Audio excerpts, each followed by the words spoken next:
Hello hi friends, good morning, welcome back to my channel. तो समस्त को स्वागत कर गोटे न्यू ब्लॉग चैनल को।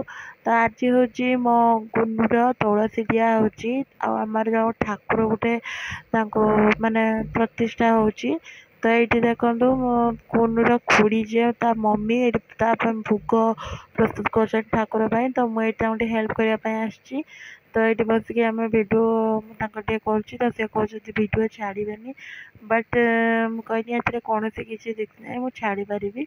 तो से सब छाड़ा माइनस केस। तो ये गोनू बहुत हैरान कर भोग काटला बेले ठाकुर भोग। तो से कड़े पर हाथ मारिक नहीं। तो छोट छुआ तो ठाकुर रूप ताक तो किसी कहीहबनी छाड़ू। आईटी आमर किसी खाया प्रस्तुत होची कारण आमर किसी गेस्ट माने किसी बंधु बांधव साइपट आसबार अच्छी। तो ये मुझे खीरी भी प्रस्तुत कर। तो भात डाली घाट पुटल रसा होची। तो एपट आसला देखो हठात कि मो नणंद आसी पहुँच जाती रूप आप न देखने भल हम।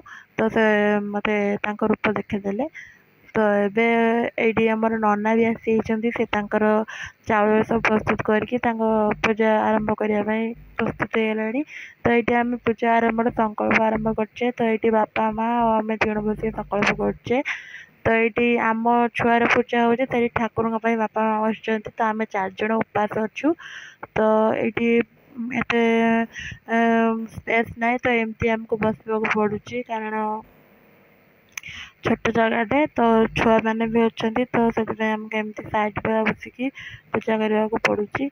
तो ये मो नणंद को कही रेकर्ड करने मुझे बहुत किसी रेकर्ड करनी जी जहाँ बाजी रेकर्ड करके आपण मानक देखा। तो किछि किछि लोक आसी सारे पूजा भी चलती। आशा कर पूजा टी बहुत भल लगी। तो वीडियो टी को लाइक करदे, शेयर करदे, सब्सक्राइब करके बेल आइकन क्लिक करदे। तो जब आम न्यू वीडियो अपलोड करवा तो आपण मैंने खुशी पहुँची पार। आ नेक्स्ट ब्लॉग तो आहरी इंटरेस्ट अच्छी। तो आपण मैंने जमा भी भूलें वीडियो केवे भी भूलें देखा। तो मुझे जी जहाँ पारे वीडियो शीघ्र शीघ्र अपलोड कर पकई पारि। तो ये होम भोग आरती भी सब सरीगला बस लास्ट स्टेज रे पूजा चलती। तो पूजाटी आशा कर बहुत भल लगुव ठाकुर को देखुए कि सजाई। तो ये गुनु पापा मोटे उठी ना से पूरा पूजा आरंभ से जाए पूरा बस आम सब कम व्यस्त। तो सी बस। तो आशा कर वीडियो बहुत भल लगे। Love you all, bye bye.